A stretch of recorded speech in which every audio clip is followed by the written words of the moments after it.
YouTuber Prasad Behera arrest. Prasad Behera చేసిన తప్పేంటి? నిజంగానే ఒక వెబ్ సిరీస్లో భాగంగా ఒక ఆర్టిస్ట్ని అక్కడ పట్టుకున్నాడా, గట్టిగా వాటేసుకున్నాడా, నలిపేశాడా?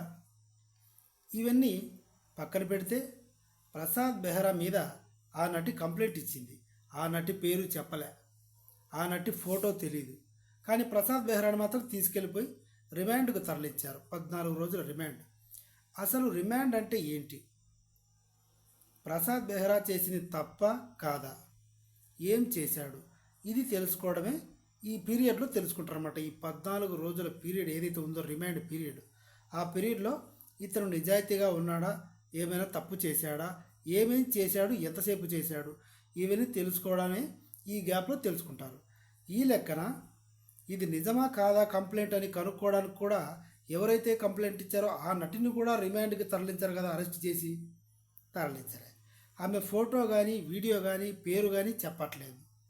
అంటే ఇంకొకరితో కూడా మళ్ళీ అవకాశం ఉందేమో, ఇంకొకరు కూడా తెలియదు కదా అని గోకాలి, మళ్ళీ ఇది పోయి కేసు పెట్టాలి. ఆయన ఏదో అసలు ఏం జరిగిందన్నది కూడా చెప్పకుండా ప్రసాద్ బెహ్రా మిస్బిహేవ్ చేశాడు. ప్రసాద్ బెహ్రా మీద ఎప్ కేసులు ఏమిటిది? ఆడవాళ్ళు ఒక్క మాట చెబితే 10 కేసులా? అసలు రిమాండ్కు తరలించకుండానే వివరాలన్నీ కనుక్కొని తర్వాత అరెస్ట్ చేయొచ్చు కదా. సరే, అది లా అనుకుందాం. లా అయినప్పుడు ఒక్కో వ్యక్తి మీద కంప్లైంట్ ఇచ్చినప్పుడు తీసుకెళ్ళిపోవడం ఎందుకు? సరే, తీసుకెళ్ళినప్పుడు ఇద్దరిని తీసుకెళ్ళాలి కదా. ఇద్దరిని రిమాండ్లో పెట్టేసి అప్పుడు క్లారిఫై చేసుకోవాలి. నువ్వేం చేసావు, దానికి నువ్వేమన్నావు, నువ్వు ఎక్కడ పట్టుకోమన్నావు, ఆవిడ ఎక్కడ పట్టుకుంది.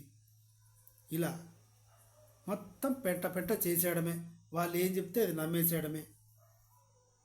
నేనేం చెప్తున్నానంటే అసలు ఏం జరిగిందో కనుక్కోవడమే రిమాండ్ పీరియడ్లో కనుక్కుంటారు, తప్పు చేశాడా లేదా అన్నది. మరి ఏమో ఆవిడేమైనా తప్పు చేసిందేమో, అది కూడా కనుక్కోవాలి కదా. అంటే ఆవిడను కూడా రిమాండ్లో పెట్టాలి కదా.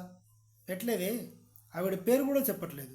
కానీ ప్రసాద్ బెహ్రా అని పేరు చెప్పేసి, Prasad Behra social media ID చెప్పేసి, ప్రసాద్ బెహ్రా ఫోటోలు పెట్టేసి మొత్తం పెంట చేస్తున్నారు. ఆవిడేమో దేవతా స్త్రీ, ప్రసాద్ బెహ్రానేమో నా సామాన్య మానవుడా. తప్పు. వీడియో నచ్చితే సబ్స్క్రైబ్ చేయండి. Thank you.